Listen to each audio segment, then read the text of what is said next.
just care about something. Let your obsession wear you out. But that's the same type of quality. That's the characters in Chekhov. So if no one has any practice being that way in their own lives, how can you play these characters? And I think that's what Stella Adler means by like imagination, is like thinking about going beyond. And my little differ with her is that the beyond is still in you. Filmmaker Magazine presents Back to One with Peter Rinaldi. Ryan Czerwonko is an actor. He sat down with me on the Upper West Side of Manhattan to talk about the work. Do you have a typical way that you like to begin your preparation process when you get a new role? Do you have a typical first step that you take? Yes. I do almost the same thing for everything. I just adjust it. How deep I go with it and how long it takes me based on whether it's an audition or whether I book the part or whether it's a TV or a play or whatever. But it's all ingredients of the same thing. Mm-hmm. So the first thing I do is I Guskin the script. So I studied with Maria Dizia for many years, and she's like my main mentor. And one thing she uses a lot is this thing that Harold Guskin taught her, the guy who wrote the book How to Stop Acting. Right. And she studied with him before he died. And it's basically without knowing anything, without having read the scene or the play or anything, you take the script and you just say aloud how you, not the character, just you, is feeling in the moment in between the lines. And it's all about your initial responses to text and what your unconscious associations are with it without knowing anything about it. And often I do that like let's say it's a scene for an audition or something, I just do that 3 times before I even start being like, what's this scene about? Interesting. So that I'm just aware of how I am with the scene, because I think that's the first little seed of it, is your literal first contact with it, and having kind of well, they can be thoughts, they can be like images, thoughts, feelings, but having just that, like just exploring what your instinctual response is to it and how it makes you feel. And when you're doing that in that moment, and I could see the value in that there, but let's just say that was for an audition, and then would you do it again the moments before the audition because you're in a different state? Well, you could always, for instance, if you're rehearsing a play for a long period of time, I think after you've done a ton of other different kinds of work and you've been in rehearsal, you can go back to it. But I also am just really into talking around the lines. That's also it's part of how I analyze scripts. But then absolutely when I'm doing the tape, I'm like screaming at myself, choking the air, like talking shit, like while my phone is rolling, and then I cut it right to the appropriate moment. So that's how I do everything. Interesting. Let's just say that this is for a role and you do that. Is there anything else that you do to kind of layer stuff on top of that? Oh yeah, baby. Maybe we should talk a little bit before we even get into that. Obviously, this wasn't always the way you did things, right? No, it's a way I collected over a long period of time. I don't think there's anyone I know that knows more about acting than you do. Like you're an acting shucks. Like savant, maybe. Is that I guess you could say that. Is that a pejorative? I don't mean that pejoratively. Doesn't a savant mean like an like an idiot who's like actually smart about one thing? Yeah, exactly. Yeah. So let me just tell the audience here. before we move on, that I went to Brooklyn in December of 2022 to see Sam Stillman do a acting workshop. And so I'm going to this place called Adult Film, and I don't know anything about this, but I'm thinking, well, obviously I want to get the hell out of there right after this is over, because these are, you know, probably ironic Brooklyn young people doing something dumb, you know what I mean? Not an ironic bone in my body. I didn't know that at the time. So I go there, and Sam gets over, but then I see this guy named Matt Street, who I knew from some other project. And Matt is a young actor, and he said, "You're going to stick around, right?" And I said, "Matt's such a nice guy. I guess I will."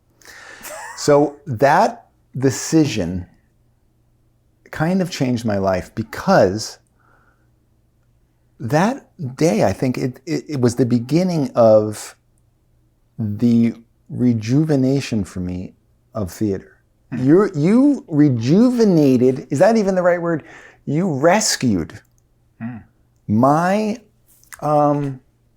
theater at that point. I was such a film guy, and almost every one of my theater going experiences was some variation of disappointment. That day, I saw a series of short plays that were all amazing, starting with the one that you were part of, you directed, Who am I this time? Yes, Who Am I This Time? So I'm saying all this because that was the beginning of that year of me seeing more of you guys doing that work in that theater group, and just loving everything. And so realizing, okay, these young people are doing something actor-centric, all about the work in a serious way, but also innovative and exciting. So that's where we are now. But I want to know now, I'm saying all this because I want to know, tell me just a little bit of your journey getting there, because you, if I know this correctly, you got into acting early on. Yeah. But of course you didn't have all of this approach to it. So tell me a little bit about that story that gets me to that point. I've been acting since I was a little kid, community theater. I'm from a small town in Ohio. And, but when the time came to go to college, it's like, I didn't know, no one in my family even knew a Juilliard or anything like that existed. So I just went to Ohio University in Southern Ohio. But it was a really amazing program. And it was, my teachers had studied with Bill Esper at the Rutgers MFA program. So they just copied that program, essentially, and made it a very high intensity Meisner program that there was also a really robust MFA playwriting program. So we were working on like new scripts weekly from people. And then I got an opportunity in the summers to go to this like old school summer stock in Cape Cod, where we would do like Shakespeare, Chekhov, and Once Upon a Mattress. Those were my big like formative influences. I don't know how literally nothing about the acting training stuck with me. Like it was just more time spent doing what I was already naturally talented at. Not a single concrete thing stuck with me about how to do anything, because you're 18 to 22. Like your mind is like a fucking sieve receptor for alcohol or whatever. Like, I don't know. So I got out of there and I did an internship at Orlando Shakespeare, did a year-long acting internship there. And I thought I wanted to do like regional Shakespeare. Now I don't even like Shakespeare. I was going to say, you never mentioned Shakespeare. No, I don't like it. Wow. At all now. Interesting. All right. I don't know. But I'm glad I studied it for a long time. I bet. But anyway, so I moved to Chicago because I was afraid of moving to New York, from a small town in Ohio. Moved to Chicago, and I started doing storefront theater there, but I would do like equity Shakespeare shows too, and I did like I'm a singer, so I did a national tour of Evil Dead the musical. Wow. But that was also where I got my first. I'd done a couple indie films in college and right out of school, but then like I did like my second on-camera audition ever. I booked like this recurring role on Chicago Fire, and that sort of changed my perception about what I wanted to do. And I had this nervous breakdown in Chicago, and at the end of it, I was like, I have to leave here. And I moved to Atlanta. And I started doing a lot of TV and film there. And I started changing my perception, my focus. I started looking at films and performances like I used to read plays. Because, you know, when you're in like a BFA theater program or whatever, you know every fucking, it's like, what Jean Ennui play do you want, you know, and no one cares. And I started really looking at on-camera performances because I was very focused on booking TV and film. And I really started like studying and cultivating my own curriculum when I was in Atlanta. And after I'd been there for 2 years, it kind of healed me from that breakdown. I got representation up here and they wanted me to move here. So I moved here just over 6 years ago. And this is where everything changed. Like everything went from the outside to the inside. What does that mean? As I said, I was very focused on booking and having a career, and now I'm turning 35, and I've gone past the age of all the like wonderful markers that I set for myself. And I just have to face my own life and my own mortality and who I am, not any sort of youthful idea about it or whatever. So I found a lot of really great teachers and mentors here, and I just allowed more of me out. And then adult film came out of that, I guess. It came out of all my interests and experiences and, you know, reverence for all these films and acting teachers and authors of plays, and not getting an opportunity to be a part of anything like that or not seeing it anywhere, and just having the, you know, self-fortitude to be like, well, I'm just going to create a whole organization about my artistic impulses. And a lot of people are coming along for the ride. So the pandemic happened. I'd been here for like 2 years at that point, and I'd studied with a lot of interesting people. I was opening up more and starting to take a more artistic approach to things rather than a sort of like a careerist external approach. And I met Maria Dizia. What was it about her that at this moment you were responding to? Well, she taught me how to stop acting. Because everything with her, and starting with the Guskin thing in my approach, is really like, what's here now? How are you right now? She got me really interested in my own self as a creative source, basically, instead of some idea of something outside me that I was trying to take on. And do you think that this is the key for everyone?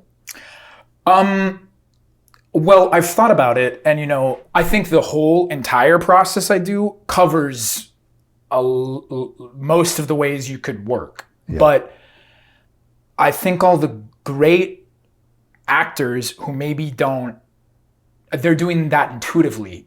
It's like that step is so micro planted. They're doing it so intuitively, and they're able to kind of like take in almost multiple planes of reality or something, and able to work with that. But I think it has to start with that, because I just believe you're never not having your own images, thoughts, and feelings. Like you can't, I mean, the body is porous, like things are coming in and out and whatever. So we are taking in energies and things like that from people around us, but like you can't ever have someone else's experience. Right. And I think that tension of like not being able, it's like the Kate Bush song. It's like running up that hill. You know, if I only could make a deal with God and he'd get him to swap our places, like that's what the song's about. And I think seeing an actor experiencing the limits of transcendence is more interesting than pretending. Right. So when you see an actor who is not doing it this way, but it's acting. which we don't want to see, is basically what you're saying. I think it depends on the tone of the piece, but yeah. I do think it's almost near impossible to not be acting, though. That's the goal, is how to stop acting. It's very, very hard not to. Yeah. So that's okay. Yeah. I also like seeing people being like, man, I'm acting right now.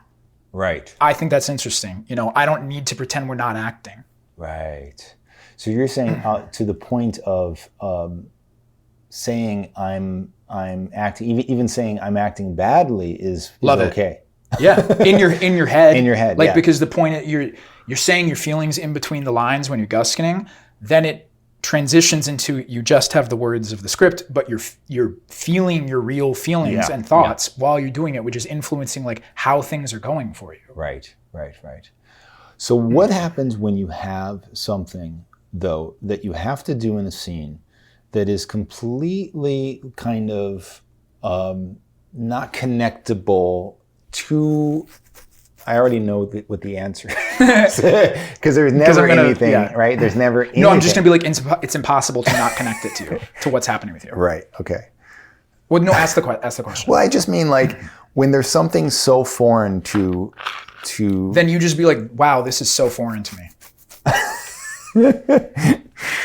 But let's just say you have to add something on top of that, though, that requires some kind of insane emotional gymnastics that are just literally in the script. You know what I mean? It's not like something that you have to, that you can or cannot. What script is there ever? A film is changeable. The film doesn't exist in the script. Right. And then in a play script, if it says through tears, well, who fucking cares? Or if someone, or like in what we're doing right now, if someone says, don't cry, it's like, if you're not crying and the other actors, just be creative. Just be like, you think I'm about to cry and say, don't cry. Yeah. Act? I don't know. Yeah. So obviously, I guess a big part of this, though, is dealing with things that pop up on a human level, like tension. Right? Because if you have tension, then you can't get to a place of being able to access your own feelings, right? Because you're controlled by that tension. Well, no, first you would have to be, I'm really tense. Right. But let's just say you're so tense you can't even do that.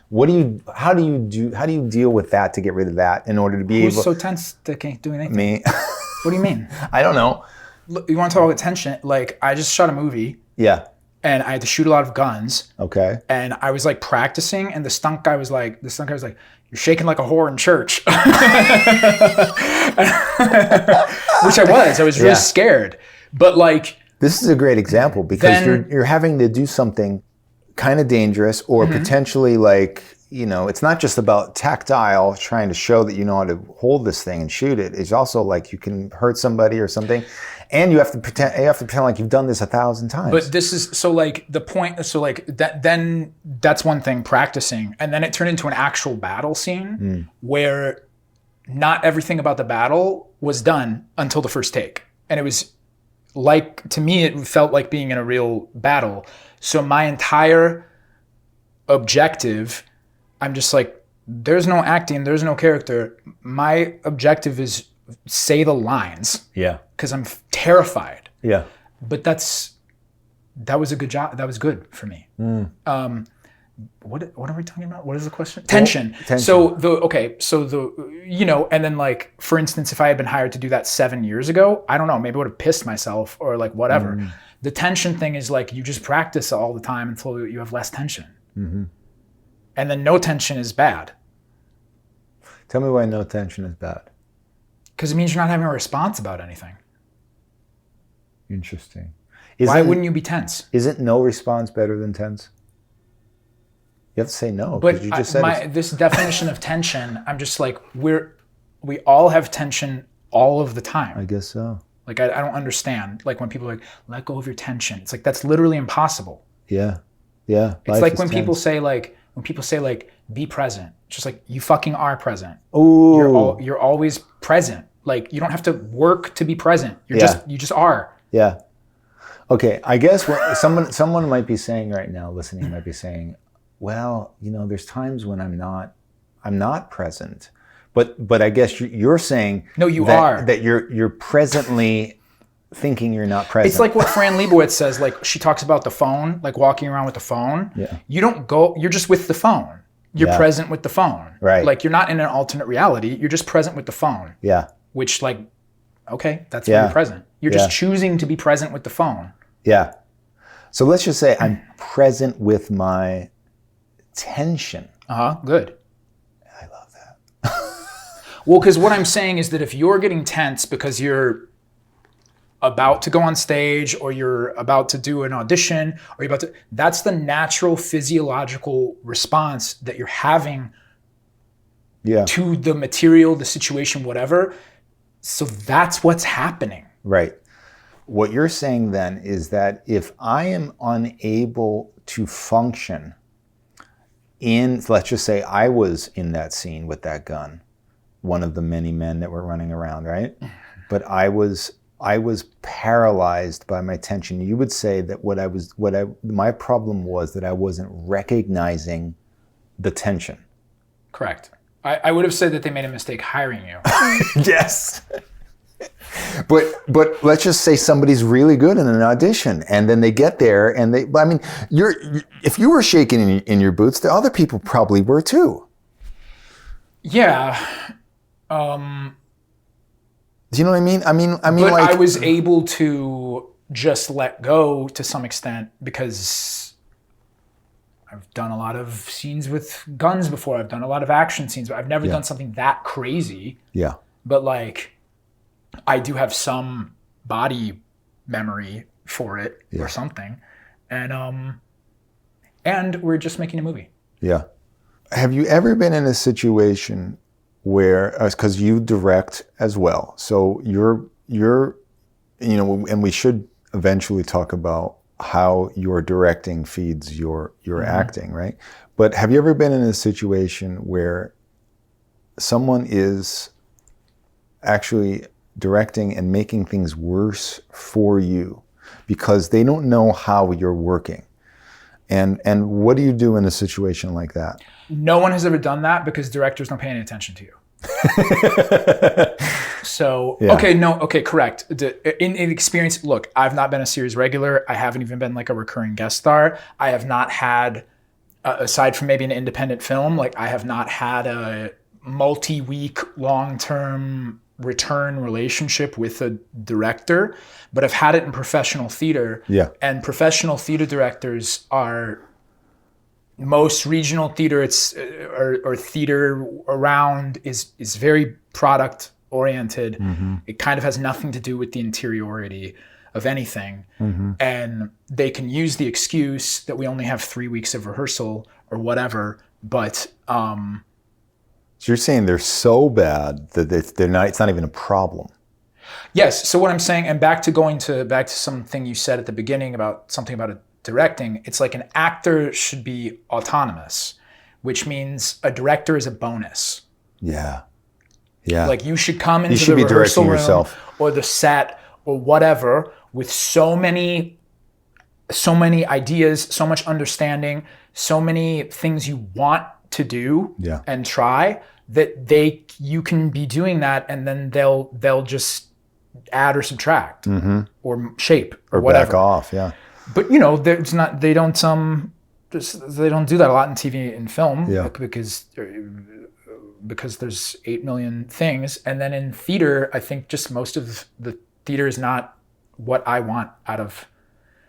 That's why I'm making my own theater. Yeah. Because I read these books from, like the actors Chekhov and Toward Mastery about Nikos Psacharopoulos at Williamstown Theater Festival during his like 40-year tenure there or whatever. And I'm like, I cannot fucking imagine a director talking this way to anyone. Yeah.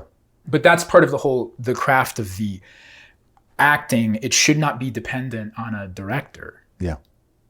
And then if you have a lovely, sensitive director, that's fucking awesome. Yeah. So like you're saying, it's a bonus. Yeah. Yeah. When did you start directing, and describe how those experiences feed your acting work? So really it's a combination of acting, directing, and teaching because I teach acting classes. I've been teaching them for like 2 years now, and it's totally changed my whole everything. So I think exercising those 3 different, it's like the acting is my experience, the teaching is like the laboratory, and then the directing is the implementation of the theories, I guess. And so it's influenced everything. But you got to explain how. Like, what is going on? What is going on, first of all, in that teaching room? Because I'm repeating my own process over and over and over again and seeing how it works and then being able to add onto it. You're seeing how it works in other people? Yes. And then you're able to... Or seeing it not working and me being like, okay, I got to change something. I have to change my communication or something, but because it does work. Right. So because it doesn't matter if the person doesn't I say to them, I'm like, you don't have to believe what we're doing. You just have to try it. No one has to leave my class and take anything I did, but I promise you, if you do something, it will change the way you're doing it, regardless of your quote unquote talent level or whatever. You'll just you'll do something different. People that come in that are performative, let's just say, right? And they start to take what you are saying. Does it actually erase this performative aspect of them, and they start to... No, it just drops it down into their body more. Yeah. And it just starts, as my Alexander teacher says, you see it going down, up, and around. Yeah. Instead of just out, forward. I think I know so what it you mean. comes, it's like acting with the back body instead of... Backting. Yeah. Backting. You know what I mean? It becomes a full body experience instead of an idea that they're kind of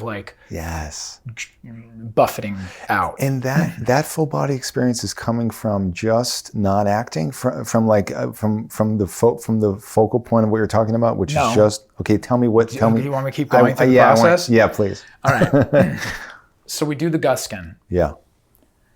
Then I'll just take you through what my acting class does. Please. Then we do script analysis, which for me is a blend of 3 techniques or things inspired by 3 different people. One is Stella Adler. Her kind of, you see this sort of theatrical, declarative way I'm talking. Yeah. That's how she talked. So I just watched a lot of her videos and everything like that. And, her 2 fucking amazing books on Ibsen, Strindberg, and Chekhov, and America's Master Playwrights, those teach you how to talk around and about a script, especially the history and the time period. And it also teaches you to talk inside of the script rather than to involve yourself in the way you're talking about the script, rather than what if it's, it's no, I go here, and then the way she looks at me, I say this, it's just getting inside of something. So that's that, and that's the imagination. Then there's this woman in LA, Warner Laughlin. She has this book, The Warner Laughlin Technique, and Maria suggested it to me, and there's a lot of good stuff in there. She uses a need instead of an objective, and she does a specific thing involving she calls it stimulus and response. So that's where I get the literal script analysis from. Then my friend Kaylee Ronayne, she was a series regular on The Resident, and she's a great storyboarding script technique that's kind of taking it from the writer's perspective. And that's all about beginning, middle, and end. How is where you start different from how you end? Just a lot of things that provide clarity, and then you can put spontaneity on top of them. So that's the script analysis. One question about that. How does knowing or analyzing the beginning, middle, and end of a scene help you in the moment as an actor? Well, first off, it provides clarity. So you can have images, thoughts, and feelings sculpted around the beginning, middle, and end that because you've thought about them or felt them or whatever, they spontaneously occur to you through the eyes of the character that you're seeing as you're doing the thing. At those moments. Which creates a difference from the beginning to the end. Interesting, yeah. But it helps you act less, because you're like, this is what's happening in the scene. I'm just a real person that's experiencing this change in the scene. And you can think about the beginning, middle, and end. Yeah. Like, we can see you making a decision that changes the scene. As you're saying this, I'm picturing moments where I've seen this, or maybe it's not even real. Maybe I'm just making it up, but I don't know, but I'm seeing that what you're talking about, and it just the reason why I'm aware of it is because I almost know it negatively, which meaning I know what it's like when I'm not seeing it. Yeah, sure. That is, and I haven't known before, like, why is that? Person seems fine, but I'm not connecting with it. Because the other thing is, the whole script analysis thing is like, look, you're not the writer and you're not the director. So it's your job to create clarity, which means imposing structure. Mm-hmm. Mm-hmm. The structure doesn't have to be correct. Yeah. You just go to set with the structure, and they can be like, that's a good structure, or it's built wrong. Yeah. So, but even when it's built wrong, that gives them something to work with, rather than being like, okay, honey, we're going to create the structure. You know what I'm saying? Mm-hmm. So there's the Guskin and the script analysis. The script analysis is about clarity. The Guskin is about spontaneity. Mm-hmm. Then there's this third element that I do that, with a lot of TV and film auditions, I don't get to because there isn't enough time. And I'm not going to say it's not always necessary. I would like to do it for everything, but there's like a hierarchy of things to be done. And and it also depends on the material. Like for like an NBC show or something, that's like, what's the clarity of the script? Because the shows are about clarity. Yeah. They're not about, and then you liven it up with the Guskin to bring your own personal point of view to this formulaic thing. So surface line. But then for deeper stuff, and especially for plays or language-based things, I do a lot from this Australian teacher, Lindy Davies. Mm-hmm. She's amazing. She comes to New York. She's quite old. She comes to New York once a year. I'm going to take her intensive for the second year in a row in July. But her stuff comes from Kristen Linklater's dropping in stuff. And it's really about, you basically drop in the text in this lengthy thing that helps you create images, thoughts, and feelings around the words so you can make the words your own. And that involves, for some of it, you're laying down. Mm-hmm. So it's like the body is relieved of all tension. Yeah. And all these images, thoughts, and feelings are happening. And then you take it up to its feet and do this kind of viewpoints like grid thing where you continue dropping in the text, but moving your body. So it takes it from an open state on the floor to actually putting it into your body. Right. And then if after you've done the Guskin, the script analysis, and the Lindy Davies, if you don't have a lot of shit going on by that time, I don't know, or if you haven't almost like totally memorized the lines at that point or whatever, like I don't know what to and from what you're saying, so then it feels like you don't really have a lot to worry about because you're just pulling from your own stuff, saying the lines with you're relying on whatever is going through you behind it. Yes. Right?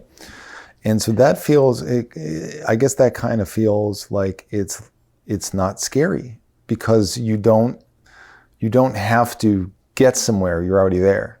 No, and it's not mystical at all. Yeah. It's actually making the mundane artistic, actually. But doing all of this stuff allows people to do something that then you're like, how did they do that? Yeah. Because you've just gone through. Yeah. You've changed. Yes. The environment on the set. Let's just say you're directing a play right now that you're also in called The Seagull. We're doing a new version of The Seagull, brand new translation. It's never been done. What's important about the creation of an environment for rehearsal? Like, you know, like you're talking about, the thing you were just talking about was a class, but here it is where it's a rehearsal room on the thing. And how is that different? How is that, or is it not that much different than a classroom environment? Oh, we do all the same things in rehearsal I do in my class. Yeah. But that's because we're doing a year-long rehearsal process, and the point is for it to be like somewhat of an acting workshop and a laboratory for acting. But if I was to go direct a play with 4 weeks of rehearsal at like a theater or something, I'd probably just do everything. I'd be like, we're gusking the play 3 times, we're analyzing the script, we're doing this whole ass motherfucking Lindy Davies thing with all the fucking grid work and whatever, and that might take a week and a half, and I don't fucking care about the other stuff. Yeah. You know, so I'd probably do the same thing, just with less time. And this fucking attitude you just had there, how is that important? How is that important? What you're just saying, like you're imagining, like, well, you're can you just have people. your own goddamn opinions about anything and just like be your own fucking person? Like, I don't know, and like be a person who gets upset and like who gets overly enthusiastic and not fucking Pollyanna about fucking everything. It's art, for Christ's sakes. You know, my favorite, like, something my students kind of make fun of me for now is like, I'll be like, okay, how was that? And then they'll be like, I had fun. And I'm just like, acting doesn't have to be fun. Why does it have to be fun? Right. It can be like, okay, sometimes it might be fun, but like, it's often, if you're creating all this imaginative stimuli to put yourself in an excruciating situation, like, I think there's some kind of interesting catharsis involved in doing that, but it's not necessarily fun. Right. Like, I was not having fun when there were machine guns firing around me. I'm sure. Like, I'm sure. Afterwards, I felt exhilarated and adrenalized, but it wasn't fun. Right.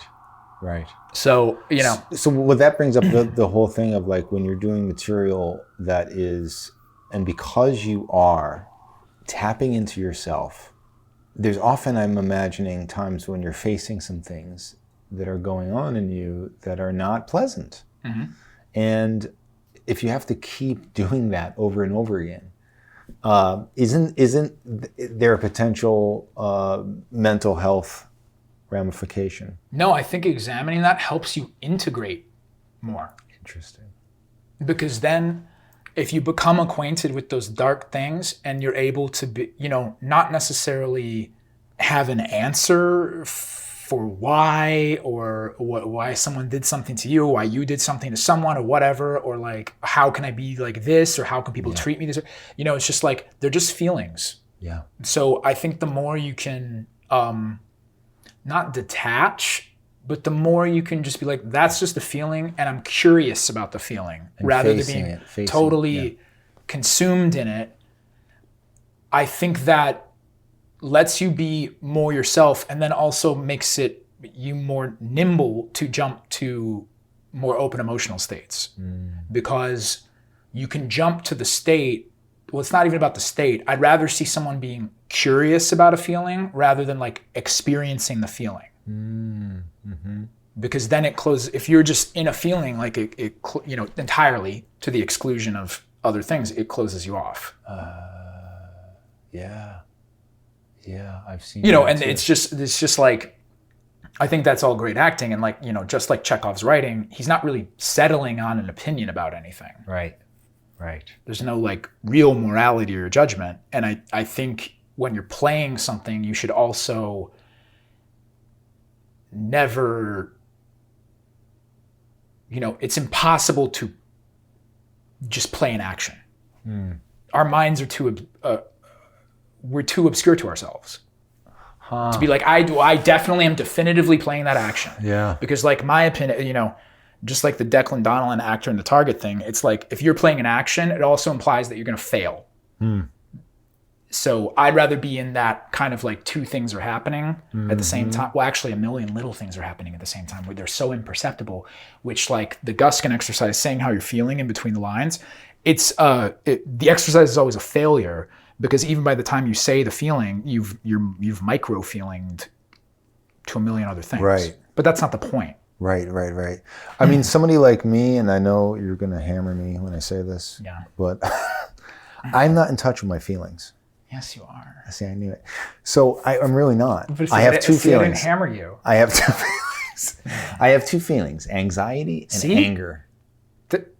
That's not true. It's really true. You're not having either of them right now. I guess I'm not in any feeling. That's impossible. What is my feeling right now? What is it? I'm not sure. Okay, you feel uncertain. I'm not connected to it. You feel disconnected. Oh my God, you could feel disconnected? Yes, I'm that. I'm that all the time. But you feel amused or whatever. You just laughed. Was that a feeling? Yeah. Oh shit. I'm feeling something in my foot now. Yeah. You're a magician. You feel bald. So I'm feeling my bald head. See, so okay, even just by that was all performance. What you just saw there was all performance. No, but you know what I'm saying? No, it wasn't. I think it was. I think I'm okay. performing. You felt like I'm faking. performative. Yeah, I'm. Yeah. That's fine, but you just went all over the place. Just from the whatever you said, I only feel anger and anxiety just by being like, what am I feeling? We went to all sorts of little. Right. If that was a scene, yeah, there was a beginning, middle, and end to it. Yeah, and let's just say I had to play that again. Right.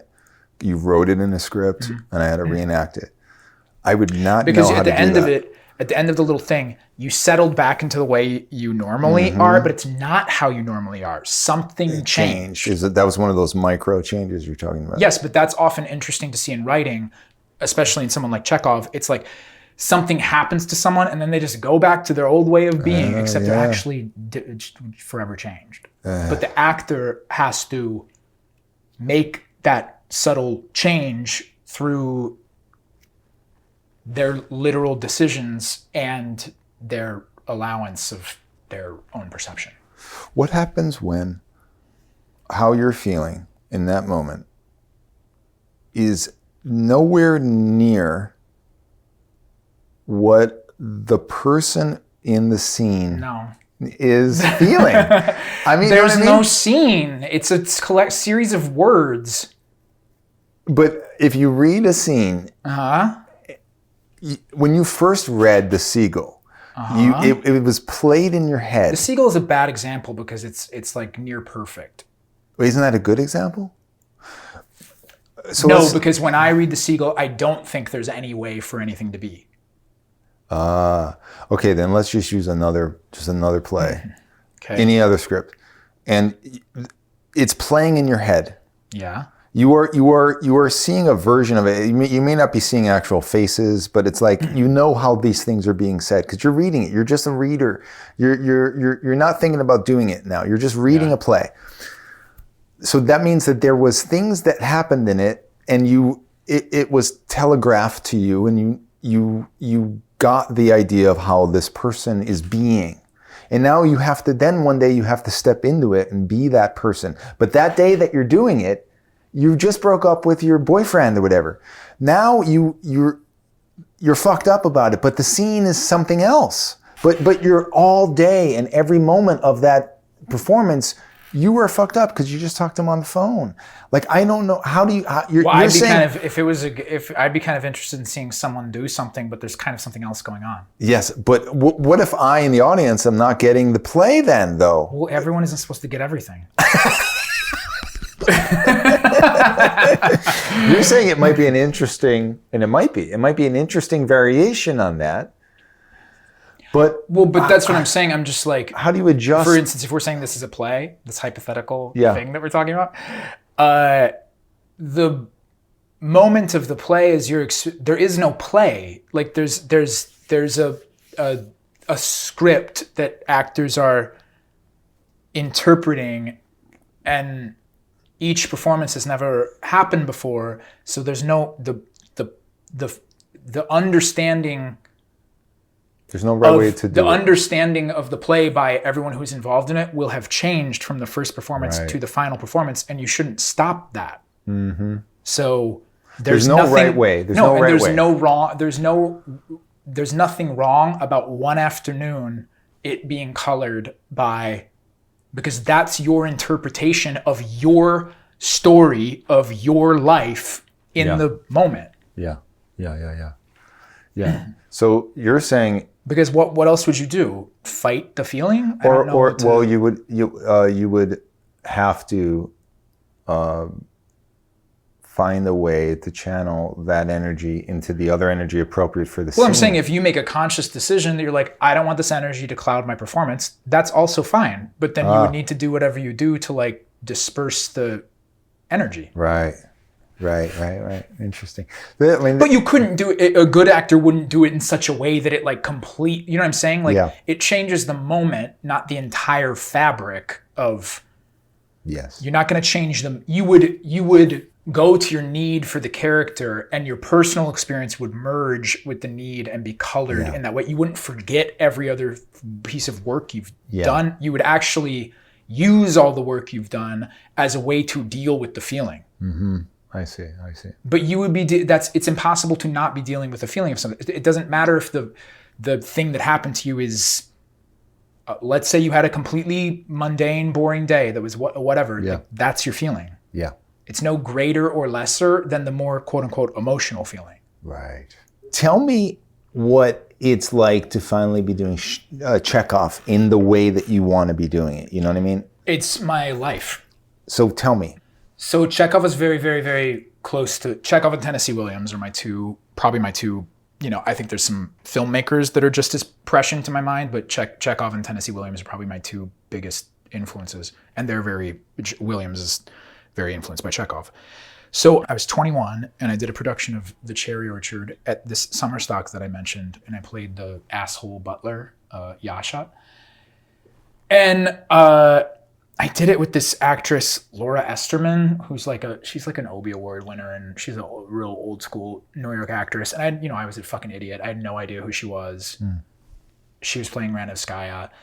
And, it was Chekhov at a summer stock theater in Cape Cod. Mm-hmm. I just, you're only young once. And that is my image that I touch for that's my own not being able to move on. Yeah. Because that just stays with me.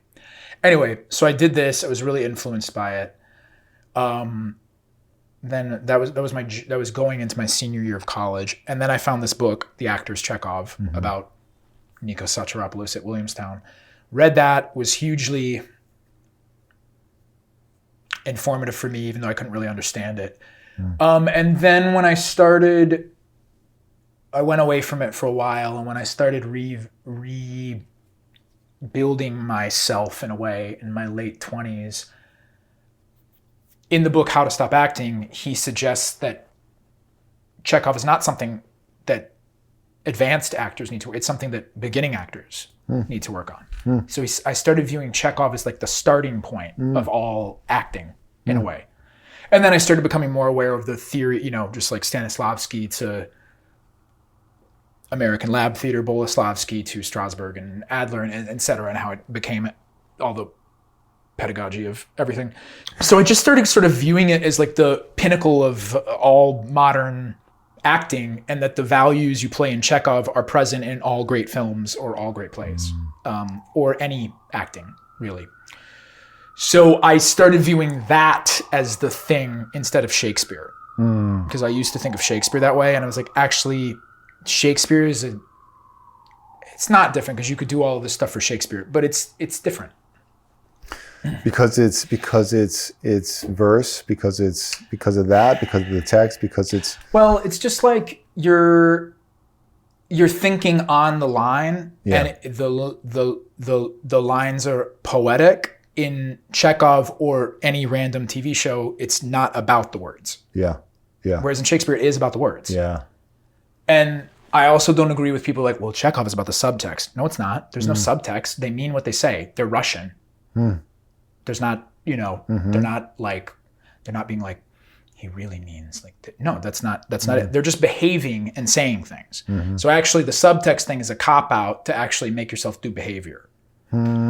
Which I think then translates into all like bad acting, basically. Well, also all the bad Chekhov I've seen. And the bad, well, I've only seen that Williamstown adaptation, which is I have some issues with, but for the whole is. And you're talking about Lee Grant, Frank Langella. Black Danner. Yeah, you could see it on YouTube.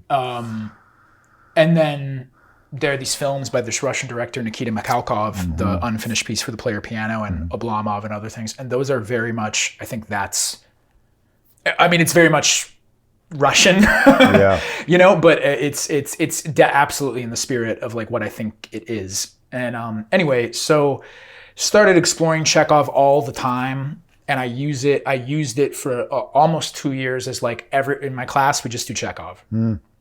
Then, I wanted to do this play as this transitional project for adult film that I knew was really working on it for a year. I knew, and making a documentary about it, I knew it would be, the play is about a play, and it is about the nature of acting, and it's about art and artists. And those are all the things we're exploring in the documentary and exploring with the group and whatever. So, I know it's kind of obvious to do the seagull, but I thought it was really just a way, I thought it would be an amazing mirror for our existence and really being able to be there with something and give everyone an opportunity to tell the story of their lives with this piece. But it's very curious because the way I read Nikos Psacharopoulos talking about these plays, directing them, and all the amazing actors, Vlad Danner, Olympia Dukakis, all these people. And then you go see these things and you're like, this is the opposite. Yeah. It's not intuitive. Yeah. It's not organic. It's the opposite of active. Yeah. So I just thought it would be really fun to use the seagull as like a total lab on what I think acting can be.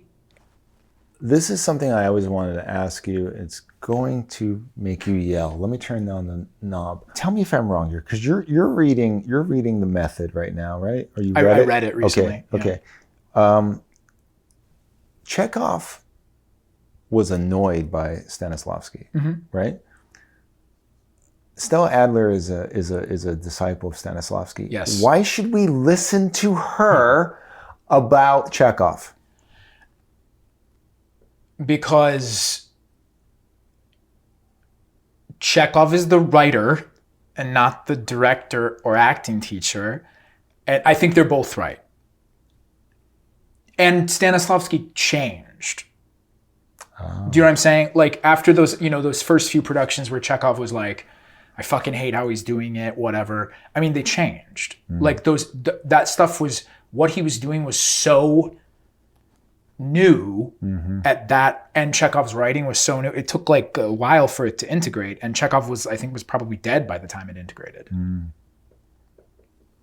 And you're saying that's the change. Stanislavski is the mentor for Stella. Adler, not like the one that was annoyed by that was annoying to Chekhov. But like Chekhov might not have liked what Stanislavski did exactly, but all of the life that, when she says this is Stanislavski, it just means that there's a life beyond what's on stage.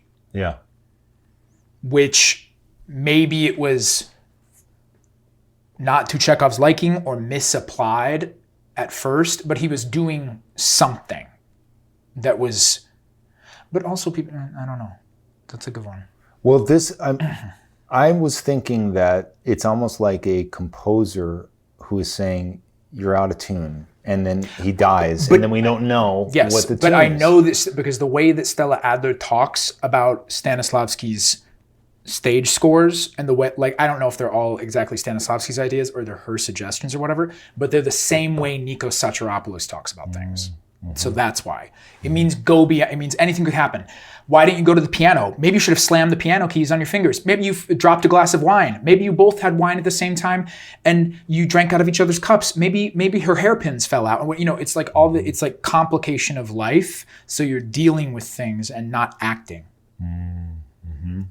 Which that's what I believe most actors don't know how to do because they think you're supposed to stand there and stay lines and feel. And it's going to take a long time to get us out of that, isn't it? Well, look, I think it's what I think it's what I'm dedicating my life to, possibly. And this is why the Lord brought me to you. Here in this church. That's right. Just care about something. Yeah. Let your obsession wear you out.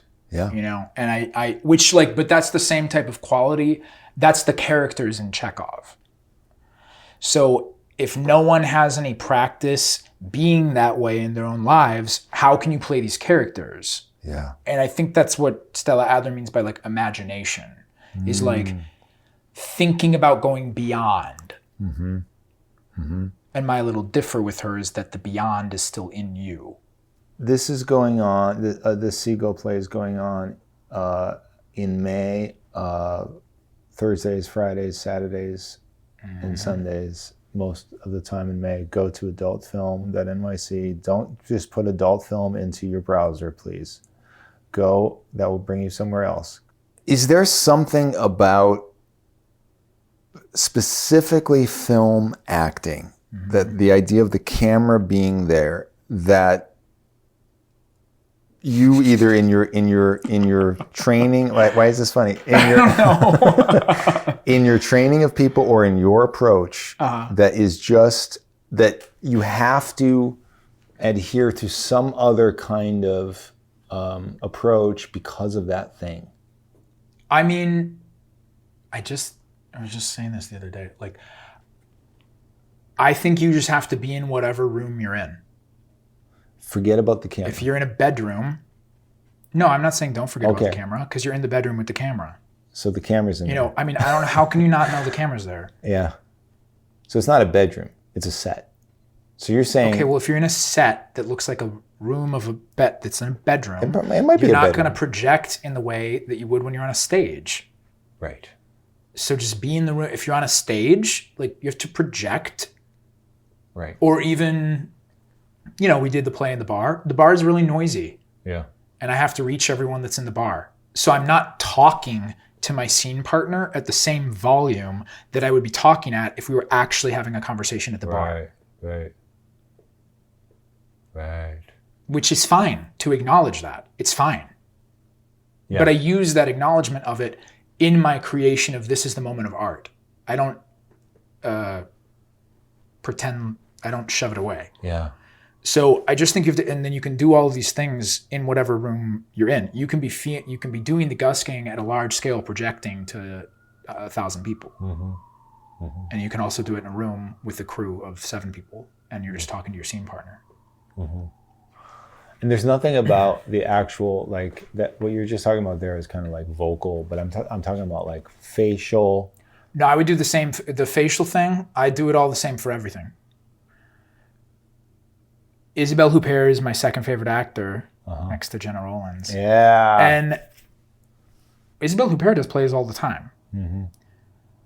The woman barely moves her face on camera, but that is because she does what you do in Alexander, which is you let go down and then everything just comes up through the voice and the top of the head, but you don't need to move your face muscles that much. Now, is that something everyone does in life? No, but you need to learn how to do it for the camera. But you do it on stage too. You don't obstruct your face. You don't obstruct with facial tension because it is different from life because you're telling a story. And you have to be open to different ways of life. So you have to have kind of like an actor neutral in some ways. And I feel like that, for me, that's come through the Alexander work where it's like, I keep saying you let go down, which means like your pelvis is down, you're in your feet. You have 2 planes at once. It's like going up and down at the same time. So you're and then out and around. And if you're there, you don't have to, I know that seems ridiculous. It's hard to describe, but like I'm telling you, if you do that, you don't have to gesticulate with your facial muscles. And your voice comes out clearer and out of the top of your head, which is what Isabelle Huppert does. I promise you. Like even on stage? Well, I've never seen her on stage, but she's on stage all the time, and I can't imagine her suddenly mugging. Yeah. So I'd love to see her on stage because I'd be very curious how she would obviously have to use more volume than she does on I would love to see how her instrument does that. So no, it's just, it might have been on this podcast.